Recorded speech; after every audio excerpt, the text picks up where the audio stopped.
Hello friends, welcome to our channel study for you. So guys, जैसा कि आज जो आपका एसएससी एमटीएस का 4 मई के सेकंड शिफ्ट का एग्ज़ाम हो गया है दोस्तों, जिसका जो है मैं आपको बिल्कुल 100% एक्यूरेट आंसर के साथ जो है इस वीडियो में बताऊंगा। तो देख लेते हैं कि किस प्रकार के जो है आज आपके 4 मई के सेकंड शिफ्ट के एग्ज़ाम में जो है प्रश्न पूछे गए हैं। उससे पहले एक बात और दोस्तों, कि जिन्होंने भी अगर चैनल को सब्सक्राइब नहीं किया है तो एसएससी एमटीएस एग्ज़ाम से रिलेटेड पल पल की अपडेट के लिए जो है चैनल को सब्सक्राइब ज़रूर कर दीजिएगा। और बगल में ही आपको एक बेल आइकन यानी घंटे का निशान भी दिख रहा होगा, तो आप उसे भी जो है ज़रूर प्रेस कर दीजिएगा। तो चलिए वीडियो को स्टार्ट करते हैं। तो आज का जो आपका पहला क्वेश्चन आया था कि संविधान के भाग 4 का अनुच्छेद 43B ये जो है किससे संबंधित है। तो देखिए, सबसे पहले मैं आपको बता दूं कि ये जो आपका संविधान का भाग 4 और अनुच्छेद 43 जो है ना, ये आपका डीपीएसपी यानी नीति निर्देशक तत्व के अंतर्गत आते हैं। और अनुच्छेद 43B जो है ये आपका सहकारी समितियों से संबंधित है। तो सहकारी समितियां आपका यहाँ पे करेक्ट आंसर होगा। इसके अलावा एग्जाम में एक प्रश्न और पूछा जाता है कि सहकारी समितियों को किस संविधान संशोधन अधिनियम के द्वारा जो है संवैधानिक दर्जा और संरक्षण जो है ये प्रदान किया गया था।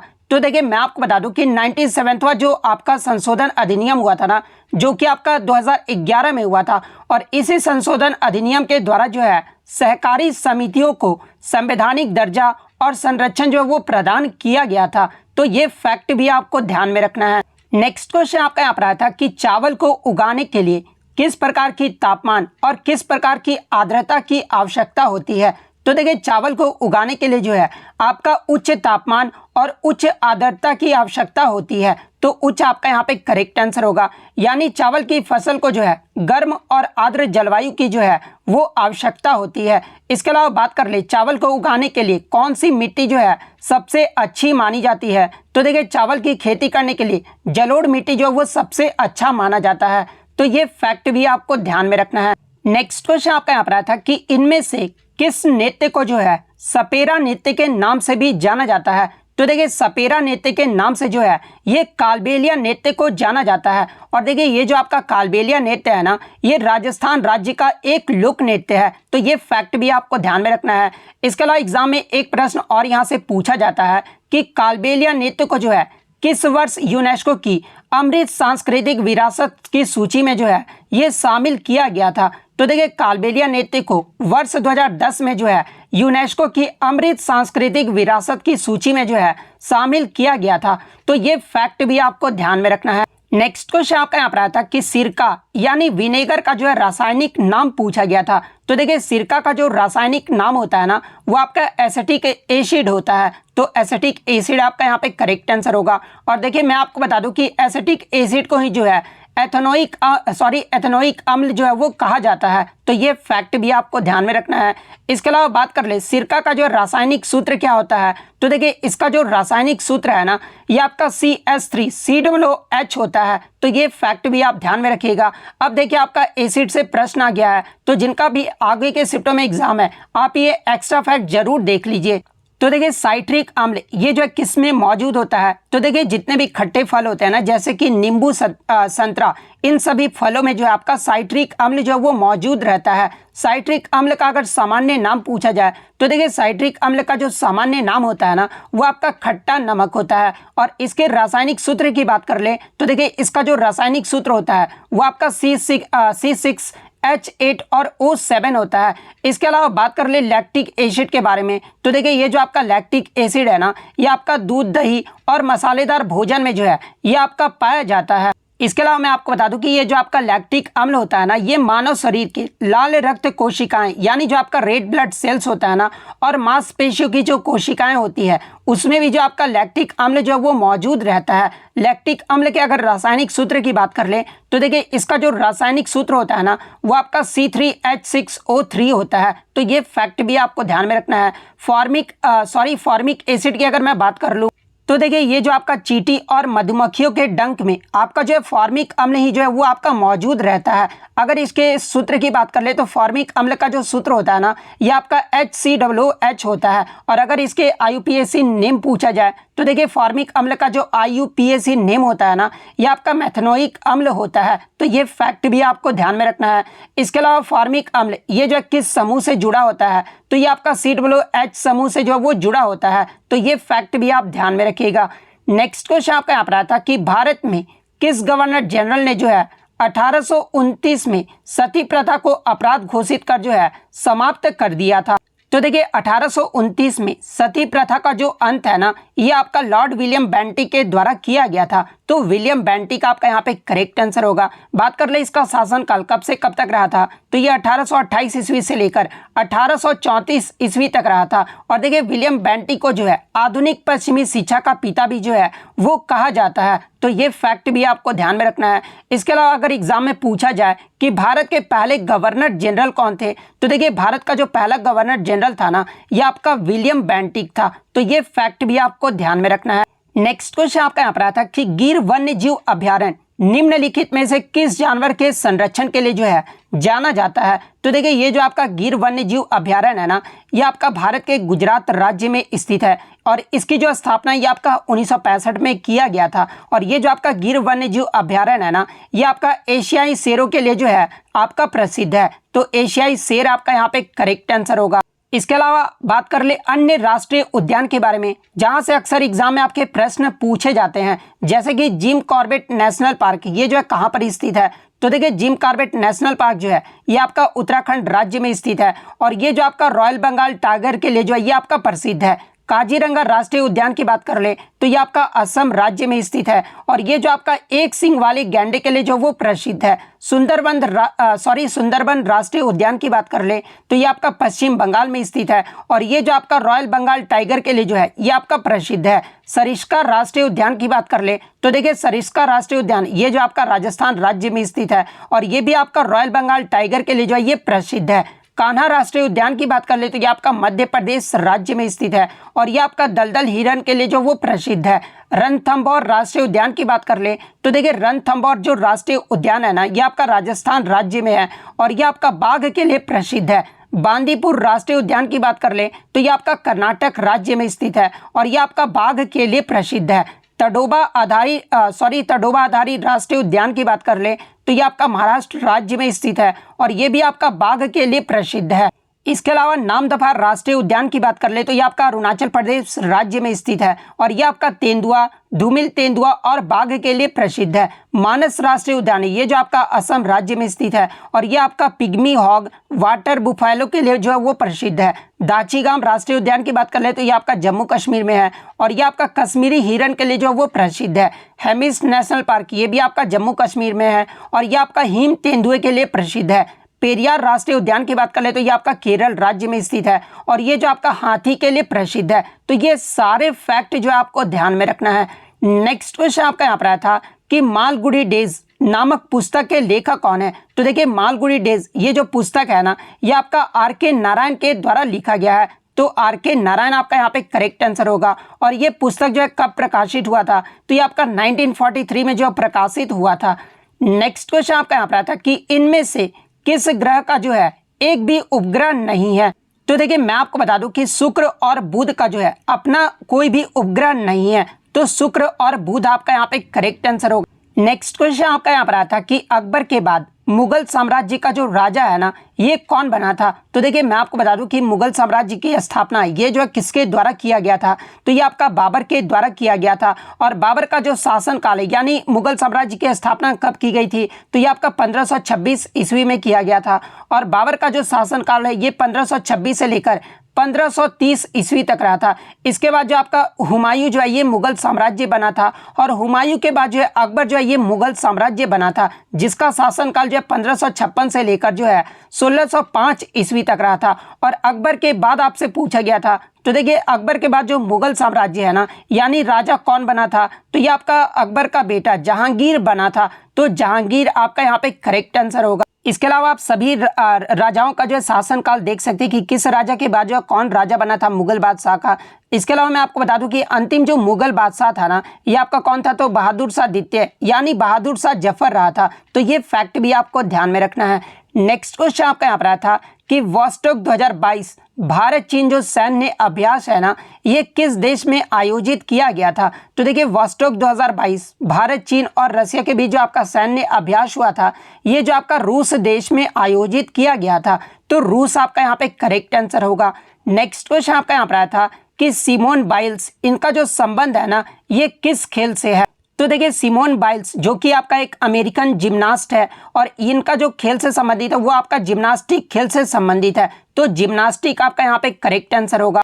नेक्स्ट क्वेश्चन आपका यहाँ पर आया था कि कॉर्बिलन कप, ये जो किस खेल से संबंधित है। तो देखिए कॉर्बिलन कप की बात कर ले तो ये आपके महिलाओं के टेबल टेनिस से संबंधित है। तो टेबल टेनिस आपका यहाँ पे करेक्ट आंसर होगा।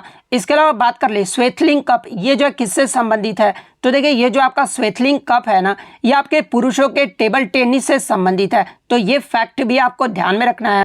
अब देखिए आपका टेनिस की बात आ गई है, तो यहाँ से आपके प्रीवियस शिफ्ट में जो आपसे प्रश्न पूछा ये गया था कि इनमें से कौन सा ग्रैंड स्लैम टेनिस टूर्नामेंट जो है सबसे पुराना है। तो देखिए सबसे ग्रैंड स्लैम टेनिस टूर्नामेंट की बात कर ले सबसे पुराने की, तो ये आपका विंबलडन है। विंबलडन की जो शुरुआत है ना, ये आपका 1877 में जो वो किया गया था।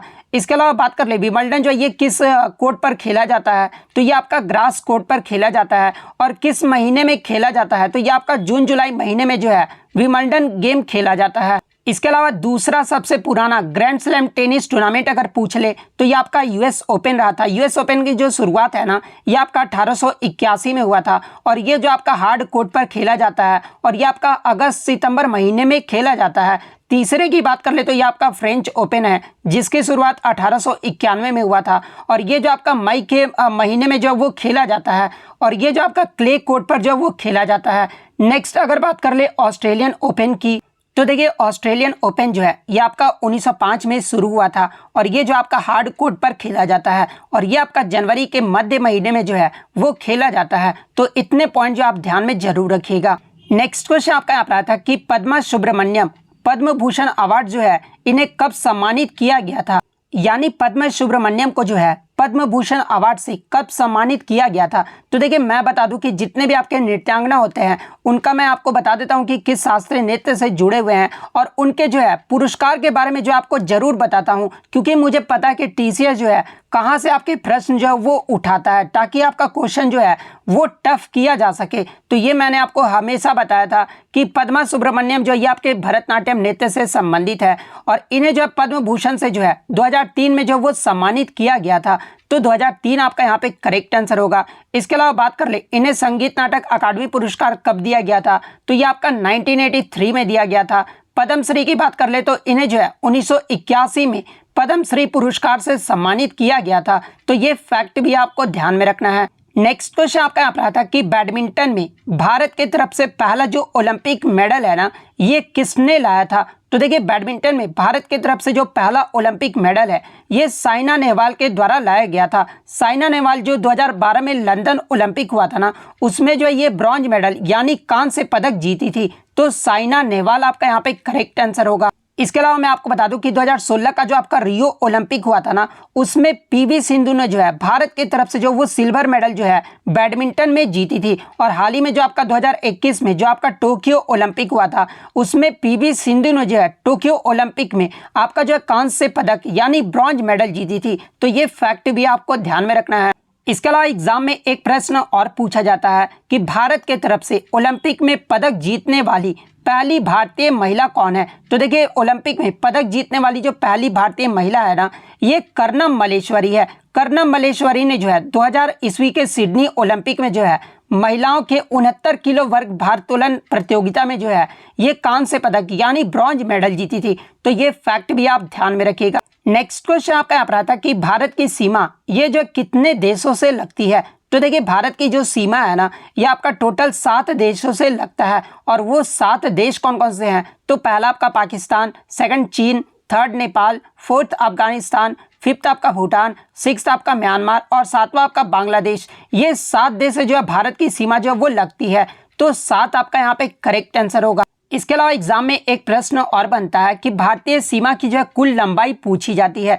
तो देखिए भारतीय सीमा की जो कुल लंबाई है ना, ये आपका 22,716 किलोमीटर है, जिसमें स्थलीय लंबाई की बात कर ले तो अगर स्थलीय लंबाई आपसे पूछ दे तो देखिए इसमें जो स्थलीय लंबाई है ना वो आपका 15,200 किलोमीटर है। वहीं अगर तटीय सीमा की बात कर ले तो देखिए तटीय सीमा का जो लंबाई है ना ये आपका 7,516 किलोमीटर है। तो ये फैक्ट भी आपको ध्यान में रखना है। इसके अलावा एग्जाम में एक प्रश्न और यहाँ से बनता है कि बांग्लादेश भारत के साथ कितने किलोमीटर की सीमा जो है वो साझा करता है। तो देखिए बांग्लादेश की बात कर ले तो सबसे ज़्यादा जो लंबी जो सीमा है ना ये बांग्लादेश ही करता है और कितने किलोमीटर करता है तो ये आपका 4,096 किलोमीटर करता है। सेकंड स्थान पे आपका चीन देश करता है। चीन जो है ये आपका 3,088 किलोमीटर करता है। पाकिस्तान जो है आपका 3,323 किलोमीटर करता है। नेपाल जो है आपका 1,751 किलोमीटर करता है। फिफ्थ आपका भूटान जो है 1,643 किलोमीटर करता है। म्यांमार जो है आपका 699 किलोमीटर जो है सीमा साझा करता है। अफगानिस्तान जो है आपका 106 किलोमीटर जो है भारत के साथ सीमा साझा करता है। तो ये सारे पॉइंट जो आपको ध्यान में रखना है। नेक्स्ट क्वेश्चन आपका यहाँ पर आता है कि बाल विवाह निषेध संशोधन बिल 2021 में जो है महिलाओं की शादी की उम्र 18 से बढ़ाकर जो है ये कितने साल का जो वो प्रस्ताव रखा गया था। तो देखिए बाल विवाह निषेध संशोधन बिल यहाँ पर बिल कर लीजिएगा 2021 में महिलाओं की शादी की उम्र 18 से बढ़ाकर जो है ये 21 साल करने का जो वो प्रस्ताव रखा गया था। तो 21 वर्ष आपका यहाँ पे करेक्ट आंसर होगा। नेक्स्ट क्वेश्चन आपका यहाँ पर आया था कि रावणफाड़ी गुफा मंदिर ये जो है किस राज्य में स्थित है। तो देखिए ये जो आपका रावणफाड़ी जो गुफा मंदिर है ना ये आपका कर्नाटक में स्थित है। तो कर्नाटक आपका यहाँ पे करेक्ट आंसर होगा। और देखिए ये जो आपका रावणफाड़ी जो ऐतिहासिक गुफा मंदिर है ना ये आपका भगवान शिव को समर्पित है। तो ये फैक्ट भी आपको ध्यान में रखना है। नेक्स्ट क्वेश्चन आपका यहाँ पर आया था कि हरे और कोमल तने वाले जो पौधे होते हैं ना इन्हें जो है क्या कहा जाता है। तो देखिए हरे और कोमल तने वाले पौधे को जो है ये आपका हर्ब्स यानी हर्बल कहा जाता है। और इसके उदाहरण की बात कर ले तो टमाटर और गेहूं इसके उदाहरण है। तो हर्ब्स आपका यहाँ पे करेक्ट आंसर होगा। नेक्स्ट क्वेश्चन आपका यहाँ पर आया था कि what gas is used for dental anaesthesia यानी डेंटल एनेस्थीसिया के लिए जो है किस गैस का उपयोग जो है वो किया जाता है। तो देखिए डेंटल एनेस्थीसिया के लिए जो है ये आपका नाइट्रस ऑक्साइड गैस प्रयोग किया जाता है। तो नाइट्रस ऑक्साइड आपका करेक्ट आंसर होगा। नेक्स्ट क्वेश्चन आपका यहाँ पर आया था कि राज्य भाषा पर संसदीय समिति की जो 36वीं बैठक है ना इसकी अध्यक्षता जो है ये किसके द्वारा किया गया था। तो देखिए राजभाषा पर संसदीय समिति का 36वीं जो बैठक हुआ था ना ये आपका 2021 में हुआ था और ये आपका नई दिल्ली में आयोजित किया गया था। और इसकी जो अध्यक्षता है ना ये केंद्रीय गृह मंत्री अमित शाह के द्वारा किया गया था। तो अमित शाह आपका यहाँ पे करेक्ट आंसर होगा। नेक्स्ट क्वेश्चन आपका यहाँ पर आता कि a material that does not allow electricity to flow through it is called a यानी वह पदार्थ जो अपने से विद्युत प्रभावित नहीं होने देता है उसे जो है क्या कहा जाता है। तो देखिए वैसे पदार्थ जो विद्युत प्रवाहित जो है स्वतंत्र रूप से नहीं हो पाता है उसे जो है इलेक्ट्रिक इंसुलेटर कहा जाता है। तो इंसुलेटर आपका यहाँ पे करेक्ट आंसर होगा। नेक्स्ट क्वेश्चन आपका यहाँ पर आता है कि लिंगानुपात का जो है सही परिभाषा पूछा गया था। तो देखिए लिंगानुपात का जो सही परिभाषा होता है ना वो आपका प्रति 1000 पुरुषों पर महिलाओं की जो संख्या होती है ना उसे जो लिंगानुपात यानी सेक्स रेशियो कहा जाता है। तो प्रति 1000 पुरुषों आपका यहाँ पे करेक्ट आंसर होगा। नेक्स्ट क्वेश्चन आपका यहाँ पर आया था कि राष्ट्रीय आय उत्पाद विधि में जो है क्या घटाया जाता है। तो देखिए शुद्ध राष्ट्रीय उत्पाद यानी नेट नेशनल प्रोडक्ट की गणना करने के लिए जो है सकल राष्ट्रीय उत्पाद यानी ग्रॉस नेशनल प्रोडक्ट को जो है मूल्यह्रास यानी डिप्रिसिएशन से जो है वो घटा दिया जाता है। तो NNP equal to GNP minus मूल्यह्रास जो है आपका यहाँ पे करेक्ट आंसर होगा। नेक्स्ट क्वेश्चन आपका यहाँ पर आता है कि who is known as queen of thumri यानी ठुमरी की रानी के रूप में जो है ये किस देवी को जाना जाता है। तो देखिए ठुमरी की रानी के रूप में जो है ये गिरिजा देवी को जाना जाता है। तो गिरिजा देवी आपका यहाँ पे करेक्ट आंसर होगा। और देखिए ये जो आपका गिरिजा देवी है ना ये आपका बनारस घराने से संबंधित है। और अगर इनके पुरस्कार की बात कर ले तो 1972 में जो है इन्हें पद्मश्री से सम्मानित किया गया था। 1989 में जो है पद्म भूषण पुरस्कार से सम्मानित किया गया था और 2016 में जो है पद्म विभूषण पुरस्कार से सम्मानित किया गया था। तो ये सारे फैक्ट जो आपको ध्यान में रखना है। तो इतने क्वेश्चन जो है आज मुझे बच्चों के द्वारा मिले हैं जो कि 100% रियल और ऑथेंटिक है। तो अगर वीडियो अच्छी लगी हो तो वीडियो को जो है लाइक ज़रूर कर दीजिएगा और इसी तरह मेरे रियल एफर्ट के लिए जो है आप चैनल को सब्सक्राइब ज़रूर कर दीजिएगा। तो मिलते हैं नेक्स्ट वीडियो में, तब तक thank you, all the best.